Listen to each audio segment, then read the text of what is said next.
Hoje é dia de falar de Abarth aqui na garagem, testando essa semana o novíssimo Pulse Abarth, o primeiro SUV da Abarth, e para isso a gente chamou um outro Abarth bastante conhecido aqui no Brasil, que fez história e também é um carro que tem menos de 1000 unidades produzidas durante todo aquele período em que o estilo foi vendido, que é o estilo Abarth. Vocês vão ver a diferença entre eles, principalmente é um carro bem discreto, mas que tem números de performance muito elogiados pela imprensa especializada da época. Saudações, pessoal, muito bem, olha só que coisa interessante, que pauta interessante. Eu gosto muito de fazer matérias dupla, tripla, a gente já fez até matéria quádrupla também, e é bem interessante porque você conseguir reunir carros com a mesma proposta, vai, entre aspas, de maneira geral, mas de épocas diferentes, é sempre algo interessante, até para poder falar de mudanças, inclusive de cada época distinta de mercado. Por exemplo, o estilo. Ele foi um carro extremamente bem sucedido aqui no Brasil. Ele é um hatch médio. Como a gente sabe, o segmento dos hatches médios, ele praticamente é inexistente atualmente. A gente teve Golf, teve muita coisa legal, mas as marcas simplesmente migraram para SUV e parece que esse é um caminho sem volta. Ou seja, nesse momento talvez mude, mas eu acho que talvez não volte. Eu sempre gostei muito de hatch médio, é um estilo muito legal, é um carro que tem uma presença, é um carro grande, que tem um bom porta-malas, aí leva 5 pessoas, ou seja, o hatch médio realmente é uma baita sacada, assim como o sedã médio, que está também morrendo praticamente, é uma fatia de mercado, um segmento que atualmente as marcas abandonaram, e é uma pena, porque o estilo foi um dos grandes representantes. Mas hoje falaremos de Abarth. Abarth, para quem gosta de carro, ela é uma referência muito grande historicamente, porque desde que ela foi fundada pelo Carlo Abarth, lá no finalzinho da década de 40, ele que era um ítalo-austríaco, você fala Carlo Abarth, você já pensa num cara italiano, mas ele era ítalo-austríaco, os dois países estão lá ligados. A Abarth, então, ela surgiu justamente para fazer modificações, e isso que é importante também da Abarth, eles faziam o que chamam de aftermarket, então eles vendiam, assim como a AMG, aliás, várias preparadoras europeias têm uma história parecida, fazia escapamento, coletor de escape, body kit, vendia roda, conjunto de freio, ou seja, eles vendiam todas essas coisas para as pessoas poderem montar o carro, montar alguma coisa, ou fazer um projeto completo, e também montavam os veículos completos. O que é legal justamente do Carlo Abarth é que ele conseguiu criar referências muito vitoriosas nas pistas, milha-milha, outras provas tradicionais da época. Então o trabalho da Abarth acabou ficando extremamente conhecido e conceituado. Tanto que em 1971 a Fiat comprou a Abarth por conta disso, e daí ele virou o braço esportivo da Fiat. Porque na verdade, historicamente falando, nós temos até o Porsche Carrera Abarth, também uma modificação feita do 356, carroceria, carro muito bonito, vocês estão vendo uma foto aí enquanto eu estou falando, bem legal. E daí, logicamente, ele especializou em Fiat. A gente falou recentemente de 124, né, o 124, o Fiat 124 Sport Spider, e a versão Abarth também, toda com a preparação fina do Carlo Abarth, Aurélio Lampredi, que fazia mecânica, ou seja, só pessoal que entendia mesmo da coisa. Então a história da Abarth realmente é sensacional. E daí a gente chega aqui no Brasil, a década de 2000, como eu falei, o estilo é um carro que vendeu muito, ele era um sonho de consumo na época, quase teve um estilo em casa, curiosamente, com o Sky Window, inclusive, vamos falar do Sky Window já já. E essa versão ainda mais rara, eu estava conversando aqui com o Matheus, que é uma bela coleção, já viram até a matéria, justamente para falar sobre a história desse carro e também a produção limitada dele. Em todos os anos de produção, menos de 1000 unidades, o que é algo simplesmente incrível. Se você pegar esse carro aqui, que já está vendendo mais, a gente já vê vários Pulse Abarth, realmente é uma ideia diferente até em números de produção. Mas o estilo, sem dúvida nenhuma, que é um carro muito bacana pelo design dele, pela proposta. E aqui uma diferença grande entre esses Abarths, foi o que eu falei na cabeça do vídeo no nosso Instagram. Os Abarth, historicamente, tiravam o logo da Fiat e punham o logo Abarth, o escorpião. Aliás, essa questão do escorpião é curiosa, você pesquisa a história da Abarth e eles comentam, claro que casou exatamente bem a história do escorpião com o veneno, tem um modo Poison ali, a gente vai ver depois andando, muda os parâmetros e tal. Mas, segundo a história da Abarth, o Carlo Abarth ele era de Escorpião. Enfim, aparentemente isso tem a ver com um signo. Então, se a gente fica imaginando o Capricórnio ou Touro ou outra coisa, isso diz a história, enfim. Mas é engraçado porque, na verdade, o casamento perfeito entre a imagem do Escorpião e o veneno, uma das coisas, cases, como algumas pessoas gostam de dizer, mais bem sucedidas entre proposta e imagem, sem dúvida. Esse carro aqui tem uma história muito legal, um exemplar de 2007, ele pertencia à diretoria da Fiat, um dos diretores da Fiat, e justamente ele pediu o carro com todos os opcionais disponíveis, entre eles rodas de 17 polegadas, ali também nós temos 17. Uma coisa bem legal, o Matheus estava comentando, essas pinças de freio não tem essa pintura Abarth, não, o carro é totalmente discreto, alguém é que acabou fazendo nesse meio tempo, né? E uma coisa interessante que ele me falou justamente sobre a cor, esse azul, que era da linha Palio em 2007, foi pintado esse carro exatamente sobre uma exigência desse diretor da Fiat, e eles pintaram exatamente essa carroceria dessa cor, que só sairia em 2008. Olha só que ideia interessantíssima e exclusiva também.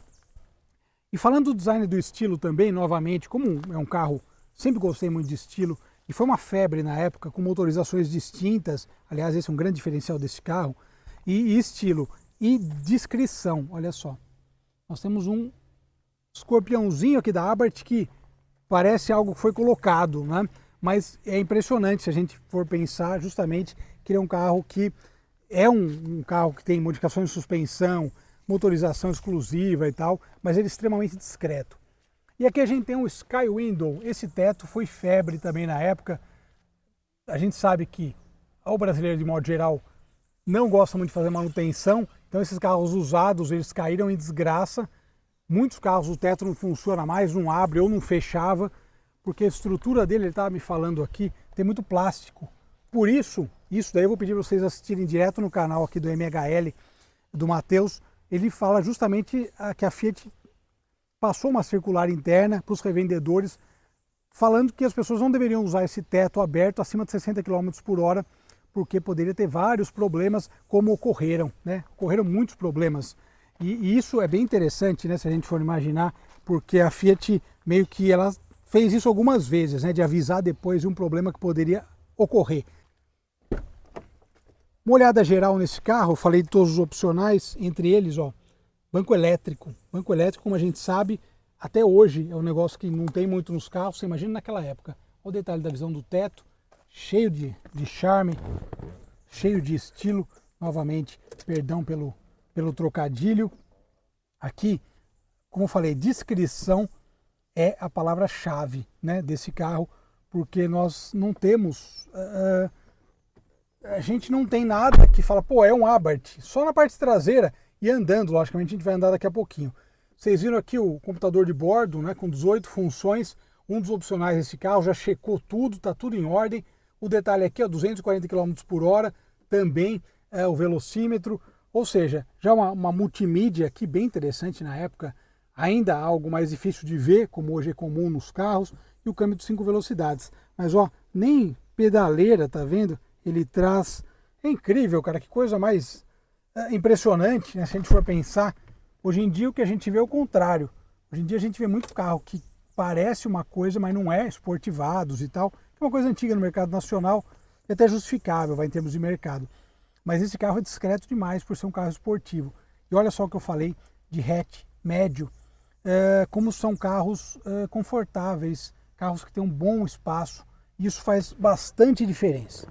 E agora falaremos de Pulse Abarth, que é a novidade do mercado, e esse já é um Abarth tradicional. Ele tem algumas cores, pouquíssimas cores também disponíveis. Vermelho é uma cor que eu gosto muito, mas esse branco também eu tenho visto. Branco, teto preto, o detalhe aqui do escorpião na lateral, Abarth embaixo, essa é clássica. As rodas de 17 polegadas, olha só que interessante o desenho da roda. Esses pneus da Dunlop também 215, 50, 17 são bem acertados, né? Nós temos aí o freio, essa é uma questão que muito comentada, justamente do freio a disco na dianteira e na traseira nós temos o tambor, que isso é interessante, até falando tecnicamente, A gente sabe até que a efetividade do freio a tambor não é ruim, mas eu acho que também, fazendo coro para outros colegas que comentaram, essa versão deveria vir com freios a disco. Não só questão de efetividade, mas até uma questão do ponto de vista do carro mais completo. Enfim, eu acho que outros carros mais, não vou dizer até baratos, mas de outras categorias trazem, né? Eu acho que seria algo interessante. Detalhe da traseira, nós temos aqui, como eu falei, trocando o símbolo Fiat pelo Abarth, e esse para-choque com extrator também, que ficou diferente, né? O que deixa essa versão com uma aparência muito interessante. Inclusive, trabalho de suspensão recalibrada 10 milímetros mais baixa, além de outras questões interessantes. E aqui, ó, também na frente, o logo Abarth, ó que legal, esse detalhe em vermelho na parte de baixo, e logicamente o trabalho todo feito nesse carro, que é muito grande. Temos suspensão, rigidez torsional e outras coisas que a gente vai falar também guiando. Olha o detalhe da padronagem do banco, também bastante, vou chamar de exclusivo, mas uma padronagem que ficou legal com a proposta do carro. Aqui, ó, que pegue o seu veneno, né, com essa soleira. Aqui não temos bancos elétricos e nem cinto vermelho, que é uma coisa que a gente sempre viu um esportivo da Fiat. Bacana essa questão. Aqui, ó, o detalhe interessante. Aqui a gente também não tem, olha a saudação do escorpião, a gente não tem teto solar aqui, mas o que é bem interessante é justamente o que eu comentei do logo. Ó, tá vendo? Não temos logo Fiat em lugar nenhum. E as opções também, detalhe aqui do painel, o painel te passa algumas opções ali de viagem, percurso A, percurso B, ó, lá, odômetro total, parcial. Uma coisa que eu gosto, assistência de direção, ó, a pressão dos pneus, aqui o tempo de revisão, assistência de direção, enfim, ele te passa aí vários parâmetros, né, para você poder ter um controle, né, autonomia, consumo médio, bom, enfim, aqui são outras coisas próprias, né? E a multimídia também. Aqui tem uma multimídia que eu acho interessante, que você consegue navegar pelo mapa. Tem alguns que você precisa clicar e ficar clicando um por um. Não é prático para usar. A multimídia, mesmo que seja pequena, tem que ser assim para ser funcional, né? Aqui nós temos algo interessante. Você clica aqui e você usa a temperatura, diminui a temperatura, e quando você desliga e vira é a ventilação, muito prático também. Carregamento por indução, Apple CarPlay, Android Auto. Aqui olha as pedaleiras ali aparecendo. Aqui as borboletas, são 6 marchas, relações próprias de câmbio também. Olha o detalhe da Abarth aqui, detalhe em vermelho. Nós temos aqui a opção do câmbio com uso manual, né? Então virou aqui, manual, bem prático, bem interessante também. E voltando aqui, ó, voltando todo o painel, e vamos sair da configuração. Mas basicamente é isso, né? O carro realmente tem um acerto muito bom. A gente vê aqui a própria ergonomia dele, mas aí você tem ajustes de altura, de profundidade, né, do banco, né? Então o banco é bem confortável. As relações de marcha a gente vai ver agora dirigindo os dois. Aqui, mesmo na cidade, o câmbio ele é mais voltado para a esportividade, mas tem o modo Poison, é ativado por aqui. E a gente vai falar de mecânica e depois a gente vai pegar a estrada para poder falar das impressões gerais. E falando de mecânica também, várias diferenças. Começando por aqui, esse motor, que é um motor de 5 cilindros com 2,4 litros, 20 válvulas. Repara aí no torque, e esse motor ele tinha vários diferenciais em relação ao motor do Maré. Foi retrabalhado internamente pela Fiat justamente para ter um comportamento diferente. Então dá para dizer que é um motor não só exclusivo do estilo, mas também que trazia essa característica também, mesmo em relação ao Maré, de ter uma parte interna diferente com outras modificações.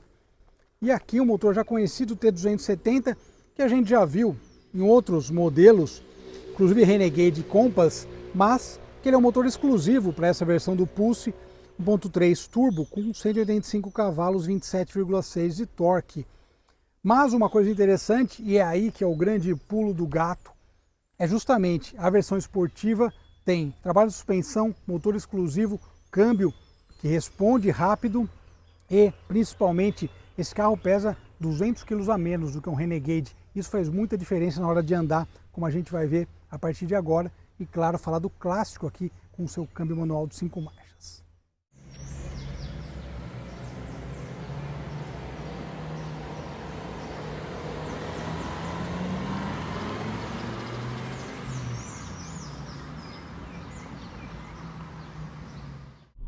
Muito bem, contando essa história muito bacana, né, da Abarth. Uma coisa legal desse carro, acho que a primeira coisa bem interessante, sem dúvida, que é o som desse motor de 5 cilindros, que é um som bonito de ouvir. A gente já ouviu esse motor com em outros carros, né? Até recentemente a gente falou daquele Alfa Romeo 145 com essa mesma mecânica, 2,4 litros. E é interessante, né, notar e ouvir como esse motor tem um som bonito. Aliás, o motor de 5 cilindros tem um som muito legal. E eles são mais incomuns de certa forma, mas eles têm um som bem bonito. Principalmente quando vai subindo o giro, você consegue realmente ter uma ideia disso. Bom, a primeira impressão então que eu tive do Abarth foi justamente do estilo Abarth a questão do torque. Ele tem um bom torque, realmente suficiente, 2.000 giros já está empurrando o carro, subida, descida, está em terceira, bem tranquilo. Mas por outro lado, uma outra questão que foi levantada pelos meus colegas de profissão na época do lançamento foi justamente a questão do câmbio não ter engates muito curtos. Então eles falavam justamente isso, né? A ideia para um esportivo,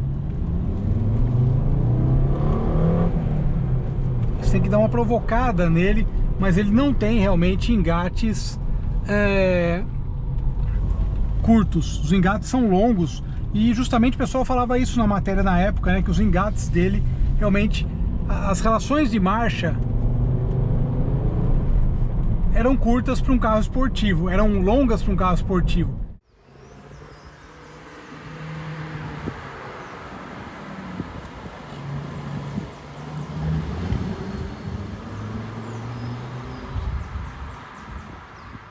E a gente vê aqui, depois dos 2.500, 3.000 giros, é que realmente o motor acorda para valer e você tem essa sensação que ele está te empurrando com mais força, com mais vitalidade.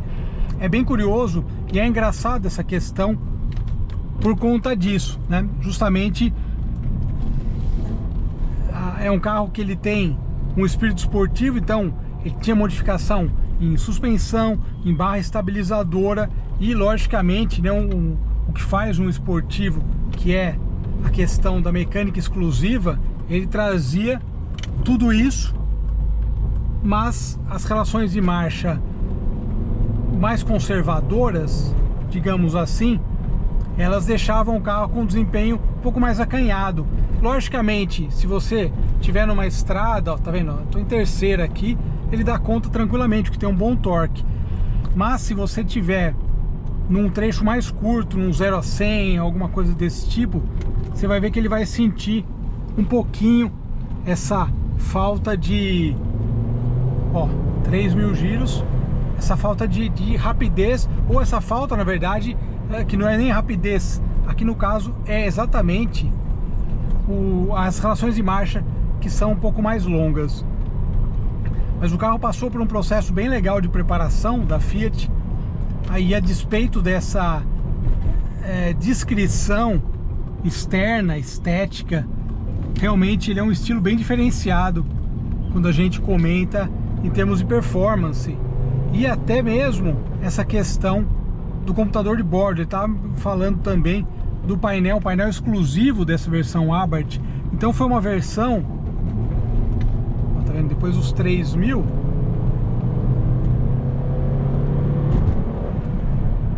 o carro cresce, né?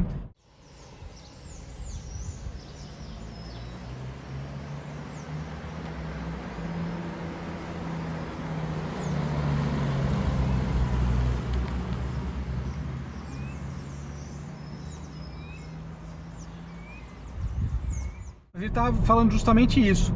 Essa versão painel exclusivo, esse foi um carro aí da diretoria. Essa cor que eu comentei foi uma cor que foi escolhida por esse diretor de design na época e justamente pintaram dessa cor, deu maior confusão.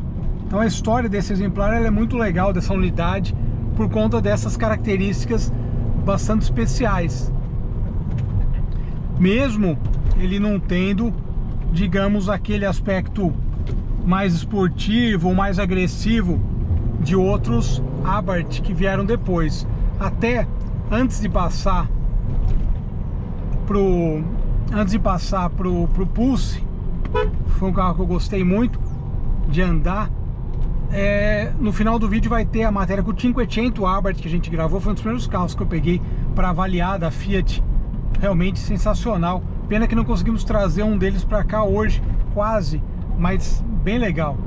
E o acerto de suspensão, dá para notar que a suspensão é um pouquinho mais dura, e mesmo assim ele é um carro que tem um nível de conforto diferente do Pulse que a gente vai ver agora. Mas curti, hein? Antes de mudar aqui, eu vou dar mais uma voltinha. Gostei do estilo Abarth. É meio que eu estava esperando, com exceção do câmbio, podia ser um pouquinho mais curto, mas o desempenho do carro e o conjunto dele é bem legal. Agora vamos diretamente pro representante atual da Abarth, que é o Pulse, primeiro SUV da Abarth do mundo. Vamos lá.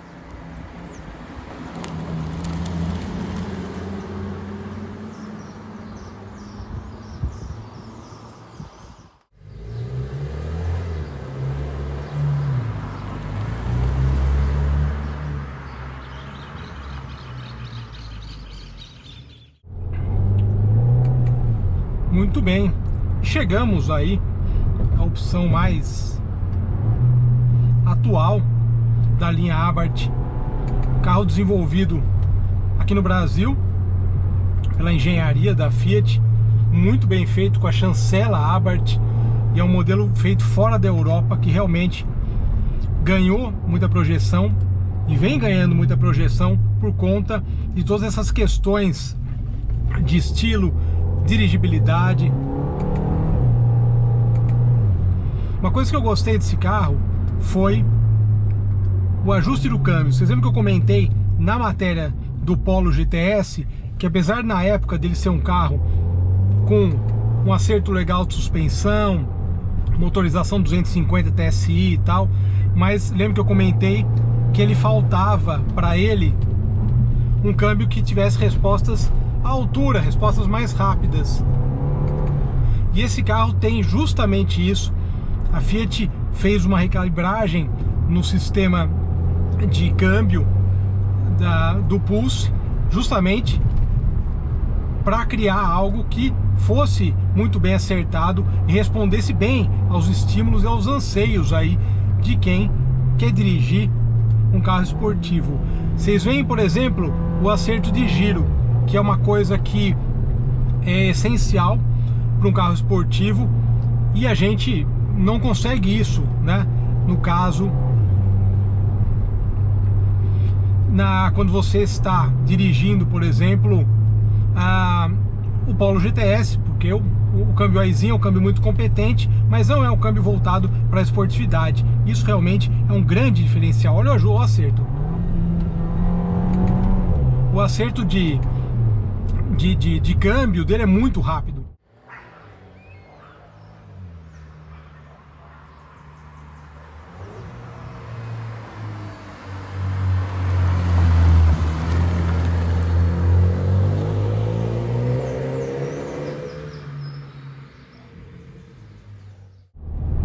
E a versão Abarth é uma versão esportiva, começando logicamente pelo que eu mostrei para vocês, né, que ele não tem nenhum logo Fiat, como todo Abarth tradicional, e é um carro muito na mão. A dirigibilidade desse carro realmente é muito elogiável.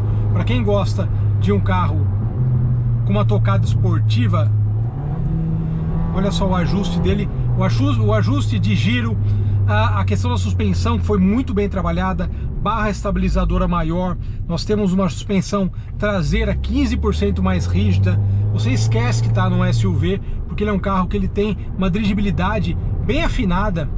Eu achei o carro realmente bem acertado também dentro dessa proposta e dentro dessa ideia de ser um esportivo, digamos, de entrada que eu digo, não que ele seja um carro barato, mas por pouco mais de 150 mil reais, ou nessa faixa de preço, você não vai comprar nada tão divertido. Então o câmbio de 6 marchas ajuda muito nisso, porque ele realmente te entrega essa esportividade, te entrega essa questão de, pô, realmente é um carro agradável de guiar. E o botão Poison aqui, né, que é o botão Sport, ele acaba mudando todos os parâmetros do carro de uma maneira muito bem acertada. Dos carros assim, nessa faixa de preço, e eu vou falar novamente, acessíveis dentro dessa ideia, ele foi o mais divertido que eu tive a oportunidade de guiar nos últimos tempos.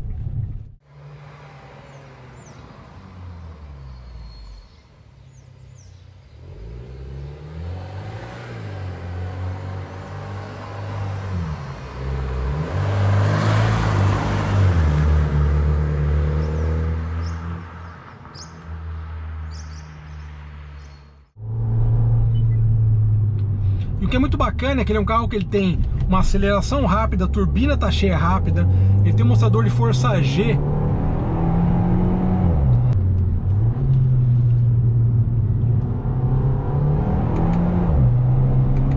Ele até tem um retrocesso no escape, e bem acertado, viu? Particularmente gostei muito do carro, achei que ele mantém bem essa tradição Abarth que a gente viu em outros modelos.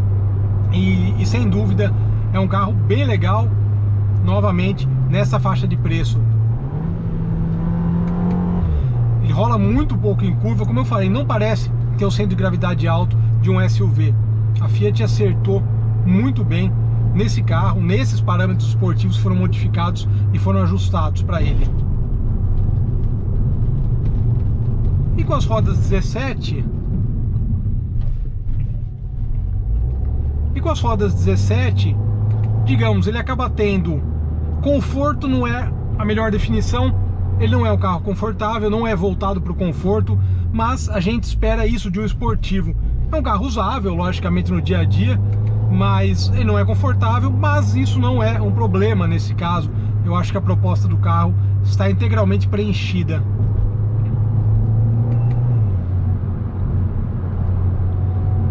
E novamente, o ajuste de dirigibilidade dele é fantástico. A Fiat fez um trabalho muito legal nesse carro.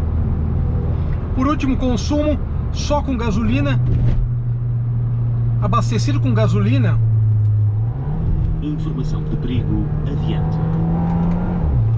Abastecido só com gasolina, ele conseguiu aí uma média de 13,6 mais ou menos no circuito misto.